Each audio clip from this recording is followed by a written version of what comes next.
Bienvenidos al programa Respira Libre, un programa de salud y calidad de vida, hecho por médicos con un lenguaje manejable para todos ustedes.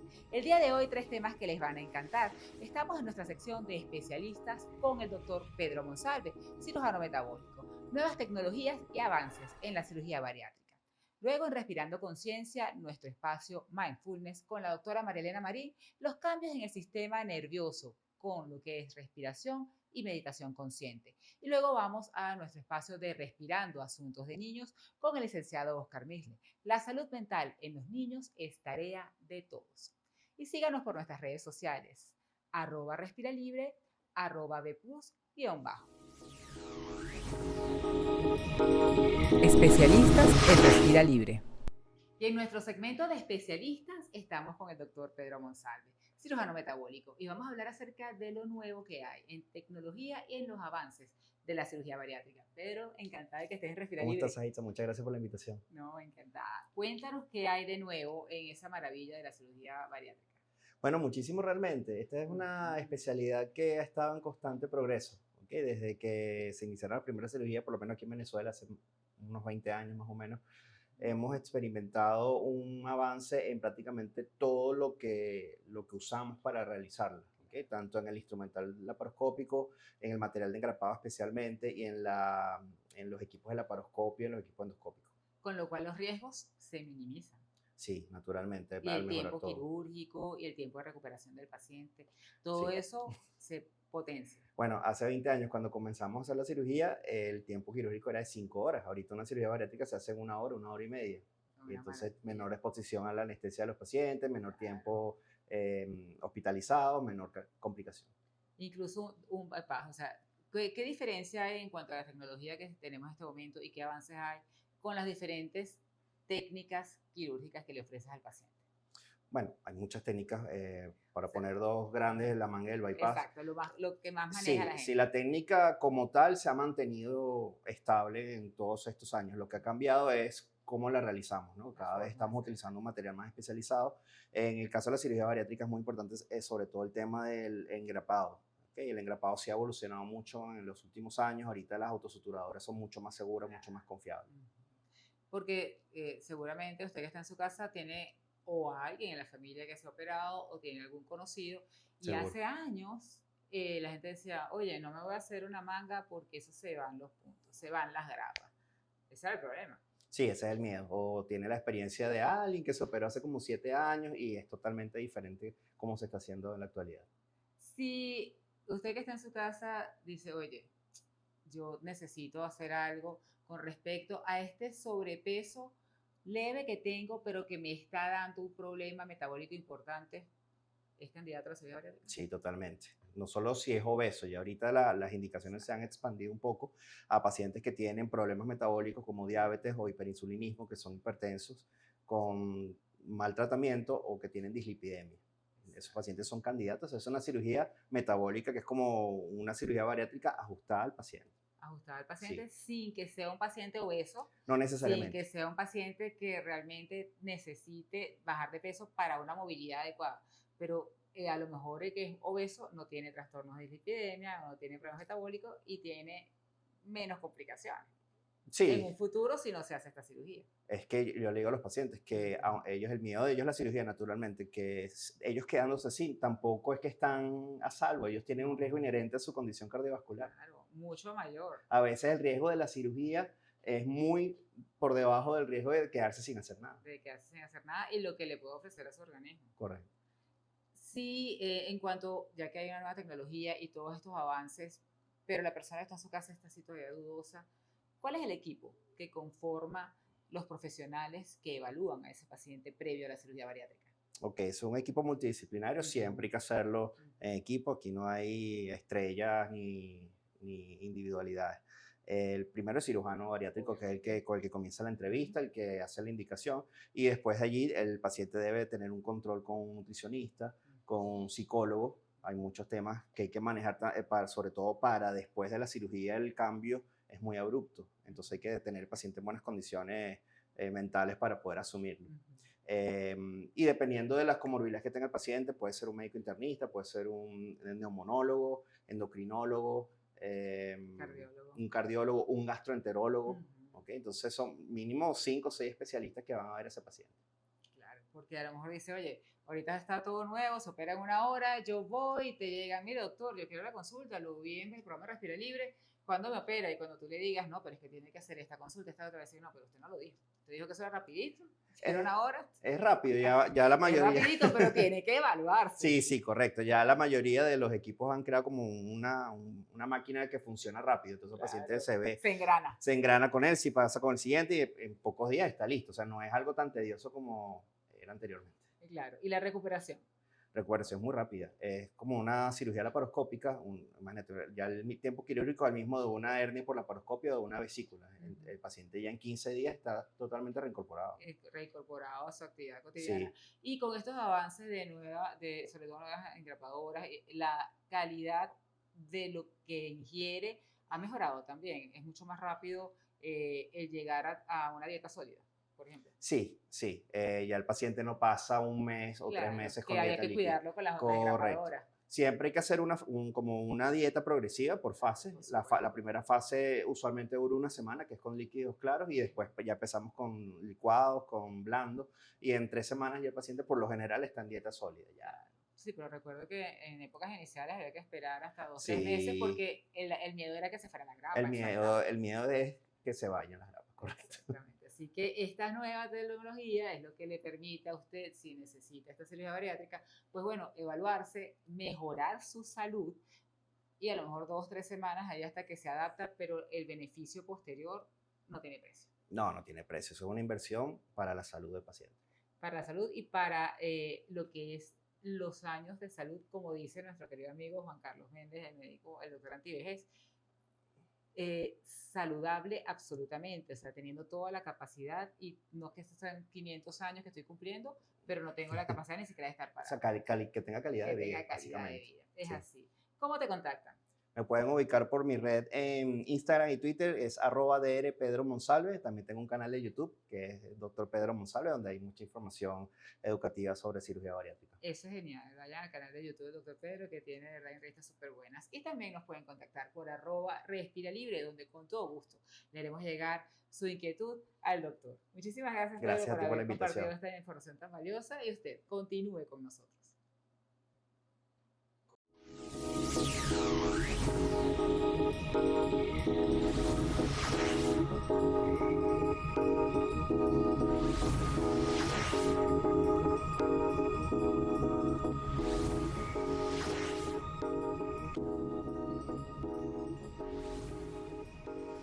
Respirando conciencia. Y en nuestro espacio Respirando Conciencia, nuestro espacio Mindfulness con la doctora Marilena Marín, vamos a hablar acerca de los cambios en el sistema nervioso que se producen con la respiración y la meditación consciente. Bienvenida a tu espacio. Gracias, Anita. Muchísimas gracias por esta invitación, muchísimas gracias por este programa que estamos creando. Claro que sí. Cuenta para que la gente se entere un poco qué hace tanto la meditación como la respiración consciente en el sistema nervioso. Fíjate que eso es lo que precisamente me hace a mí creer en el mindfulness y volverme directora de Mindfulness Latam y ser profesora de mindfulness. Es precisamente la evidencia científica que hay en los cambios que ocurren a nivel del sistema nervioso central. ¿Cuáles son esos cambios? Cuando practicamos mindfulness, que entre ellos están los ejercicios de meditación, de respiración consciente, podemos hacer ejercicios con aromas, que es tan importante dentro de la respiración, pues entonces ocurre en cambio principalmente a nivel de la corteza prefrontal. ¿Qué es en nuestro cerebro la corteza prefrontal? Cuando nosotros estamos respirando conscientemente, haciendo meditación, que no tiene que ser muy larga, la gente a veces se frustra con eso. Toda nuestra atención cuando la colocamos, todo es como si se prendiera esta área de nuestro cerebro, que es la corteza prefrontal. Y cuando entendemos qué ocurre en la corteza prefrontal, qué ocurre el pensamiento lógico, el pensamiento del liderazgo, la toma de decisiones, ocurren las emociones. Entonces, cuando empezamos a ver cómo podemos controlar, podemos gestionar mejor todo lo que viene desde nuestro pensamiento, nuestras emociones y nuestras formas de responder ante las situaciones de dificultad que tenemos todos los días. Y esa respuesta que es medible, que tiene una evidencia científica, es lo que diferencia el mindfulness de otras cosas. Y por eso es que se está dando en universidades, se están abriendo espacios diferentes. ¿Y esos cambios en qué consisten tangiblemente? Ok. Fíjense que, como decía la doctora Mariño, todo esto está medido por resonancias magnéticas funcionales y mediciones a nivel sanguíneo de los diferentes neurotransmisores y de algo que es específico cuando estamos bajo mucho estrés, ansiedad, situaciones muy difíciles, que es el aumento de lo que se llama catecolaminas, que es el cortisol. ¿Qué ocurre cuando estamos ante esas situaciones difíciles, esas situaciones estresantes? Cuando continuamente estamos haciendo ese efecto. Pues entonces nosotros tenemos un efecto a nivel del eje hipotálamo hipoficiario, y para que esto lo entendamos, es que hay una alerta, una alarma, es como lo vemos como si hubiera un problema que nos están amenazando. Y eso va a activar la secreción de cortisol. ¿Qué pasa cuando nuestro cortisol, que es necesario para el tránsito todo el día, y nos diga cuándo comer, cuándo dormir, cuándo levantarnos, cuando estamos inundados de cortisol, pues entonces lo que ocurre es que estamos siempre en alerta o alarma. ¿Qué pasa? Nosotros tenemos un sistema nervioso que tiene un sistema nervioso simpático y un sistema nervioso parasimpático. El sistema nervioso simpático es aquel que se pone así como que si usted fuera por una autopista con un Ferrari.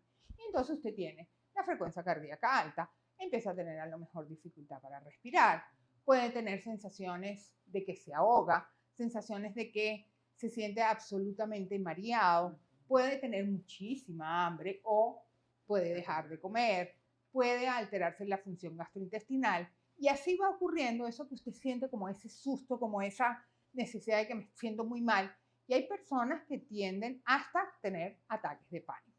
Cuando nosotros practicamos mindfulness o hacemos respiraciones conscientes o hacemos todos los ejercicios que aprendemos a través de esta metodología, pues hacemos el desarrollo del sistema parasimpático. El parasimpático es como el freno.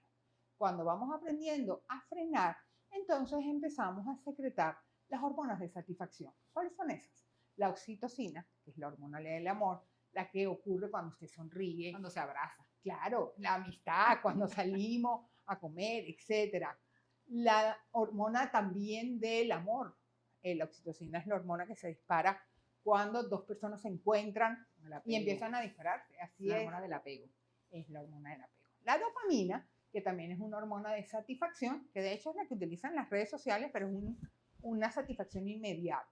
Cuando trabajamos en mindfulness aprendemos a tener dopamina continua, entonces tenemos satisfacción continua. También aumenta la serotonina, por eso la posibilidad de que usted caiga en síndromes depresivos es más difícil.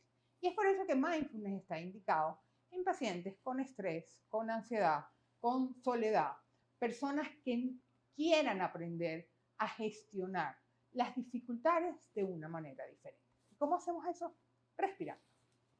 Respirando y meditando, pero por supuesto siempre guiado, porque no es cualquier respiración, tiene que tener una guía, tiene que tener un protocolo, tiene que ir ejercicios que van creciendo y definitivamente eso es uno de los beneficios de contactarlos a ustedes. Cuéntanos qué están haciendo ahora Mindfulness Latam. Ok, Mindfulness Latam en este momento tiene una academia que funciona en el Sport Center Los Naranjos. Tenemos el curso que se llama Caminos Conscientes y Autocompasión. Estos cursos duran dos meses, ya que son 8 semanas, que es lo que ha demostrado la ciencia para que empiezan a ocurrir estos cambios a nivel del sistema nervioso central. También estamos evaluando asociaciones con universidades, con hospitales y clínicas, ya que en el exterior, Inglaterra, España, Estados Unidos, hay universidades dedicadas a que sus estudiantes manejen el estrés de esta manera, hospitales para ciertos pacientes, para el manejo de nosotros los médicos que manejamos un estrés particular, pues tienen centros de mindfulness. También se ha visto en los colegios de los niños desde muy pequeños, donde además aumenta un rendimiento. Y hoy en día muchas compañías aplican el mindfulness para sus empleados porque además aumenta la productividad. Y los estudios dicen que entre un 35 y un 45%. Así que definitivamente es altamente recomendable. Yo soy egresada de Mindfulness Latam. Así es.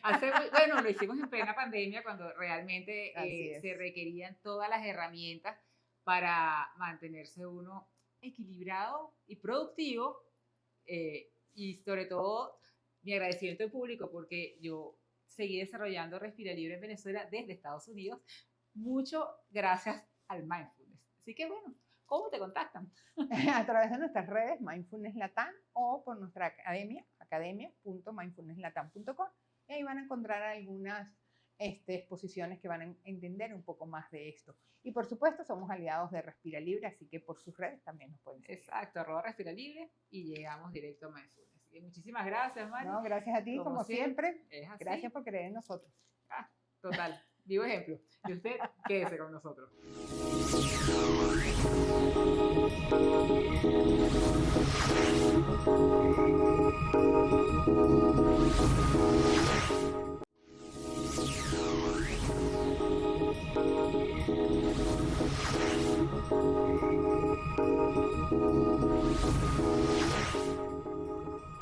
Respirando Asuntos de Niños. Y en nuestro espacio Respirando Asuntos de Niños estamos conversando hoy con el licenciado Oscar Nisler, CEO de Secodap, con un tema maravilloso: la salud mental de nuestros niños es tarea de todos. Bienvenido, Oscar, de verdad que encantada de que estés por aquí, de nuevo en Respira Libre. Encantado de estar acá. Claro que sí. Diles aquí a toda la audiencia lo importante que es Secodap. ¿Qué hace Secodap? Mira, Secodap promueve y defiende los derechos de las niñas, niños y adolescentes. Pero ¿cómo se lleva eso a la práctica? Realizando actividades con familias, centros educativos, comunidades, para que puedan identificar cuáles son aquellas situaciones que pueden estar afectando la salud mental de los niños y sus relaciones y sus vínculos. Entonces, por eso es un trabajo que va directamente a las escuelas y familias. Hacen un trabajo maravilloso. Yo tengo muchos años siguiendo el trabajo de ustedes y que de verdad lo hemos conversado en muchas oportunidades. Es un trabajo excelente. Y eso que estás hablando es así. La salud mental es problema de todos. No es que el niño tiene un problema y va al colegio a que lo resuelvan, ¿no? El problema es de todos, de la familia, del que está en el colegio, de su comunidad. ¿Cómo hacemos? Salud mental. Tenemos en Secodap un servicio de atención psicológica, 20 psicólogos que brindan atención gratuita de lunes a domingo. Y las situaciones que se nos presentan generalmente tienen que ver con que la salud mental está afectada. La salud mental, estamos hablando niños que presentan, por ejemplo, depresión, ansiedad, angustia, miedo, producto de la soledad, muchas veces la soledad acompañados, porque no hay tiempo para atenderlos. Entonces, los índices que vemos de trastornos del estado anímico nos hacen ver que es una prioridad y que tenemos que estar todos involucrados. Y que cada día hay menos tiempo para los niños, porque hay ocupaciones en nuestra realidad venezolana, a lo mejor padres que no están porque están en otros países. Así es. Toda la migración trajo esta situación. Y después de la pandemia hubo algo que es que los niños volvieron a la presencialidad de las clases y esa distancia que hubo durante tanto tiempo dificultó la posibilidad de vincularse con otros. Entonces, permanentemente nos llaman de los colegios, de los centros educativos, para contarnos qué la dificultad que tiene y cómo esto se traduce en violencia, en agresividad, en hostilidad, por no tener las herramientas apropiadas. ¿Y a qué edad se presenta más esto? A los niños que no tuvieron la oportunidad de ser preescolar en colegio, sino presencial, sino en casa, desde el y que se están reinsertando. Desde el preescolar. Desde el preescolar. Claro, porque acuérdate que pasó algo que durante muchas horas la familia tuvo que compartir, cosa que no era lo común, porque cada quien estaba en su trabajo, en sus obligaciones, y esa convivencia forzada hizo que la familia se llenara de mucha tensión. Y muchas veces no supo trabajar o identificar los estados emocionales de los niños. Y una de las cosas que hacemos en Secodap es educar emocionalmente. De tal manera que cuando hay una situación que detone los altavoces del cuerpo, que son las emociones, poderlas expresar y no tener que reprimirlas para generar entonces daño, no solamente físico, sino también en el entorno. Y esas herramientas que ustedes ponen a la mano es algo muy importante, lo acabas de decir. Tienen apoyo de 20 psicólogos gratis. Gratis, sí, es gratuito el servicio. Todo y el servicio hacemos también gratis. trabajo permanente con las escuelas. Vamos a las escuelas para hablar con los diferentes niveles de cómo están viviendo las situaciones, qué están poniendo en práctica, qué no, y sobre todo la salud mental del docente, del educador. Es clave y es determinante porque ellos son los referentes que tienen como para su estabilidad emocional. Entonces es un trabajo que se dice fácil, difícil, retador por todos los desafíos que hay, pero sobre todo uno va encontrando que pareciera que la pandemia nos puso a tocar tierra, ¿no? Con pie en tierra, cable a tierra, porque nos dimos cuenta que aquello que creíamos tener, en aquello que creíamos tener control, no lo tenemos. No era. ¿Y Secodap tiene cuántos años funcionando? Vamos a cumplir en noviembre 40 años, fundador de Secodap. Fundador de Secodap, 40 años de experiencia. Estas canas no son de gratis. No, por favor, claro que no. Pero lo importante es que sepan en su casa que es una organización con una experiencia importante y que además toca tanto lo que es el ambiente de casa como que dan talleres a los padres y que la integridad de tanto niños y adolescentes es lo fundamental. Claro. Tenemos actividad y tenemos actividad también con los propios adolescentes. Claro.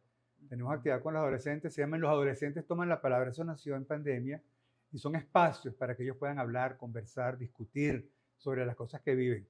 Y te traes un regalo. Ajá, pero ese es de los adolescentes. Ese no es el libro. Por eso, de lo que no se habla, de lo que no se habla. De lo que no se habla. ¿Qué quiere decir eso? Que son las situaciones que afectan a los adolescentes y cómo podemos abordarla con ellos para que con ellos busquemos alternativas y vías de solución. Y algo tan interesante que usted está pensando en su casa, oye, eso me parece maravilloso, pero ¿cómo llego yo a Secodap? Secodap a través de las redes sociales. Ajá. Secodap con CEIP al final, Secodap en el Twitter, en el Facebook, en las diferentes redes sociales y a través de nuestra página, secodap.org.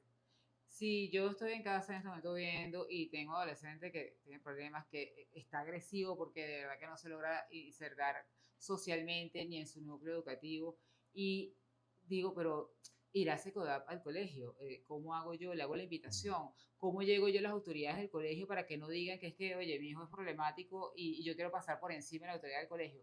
Eso lo debe estar pensando usted, cuéntanos. Sí, sí.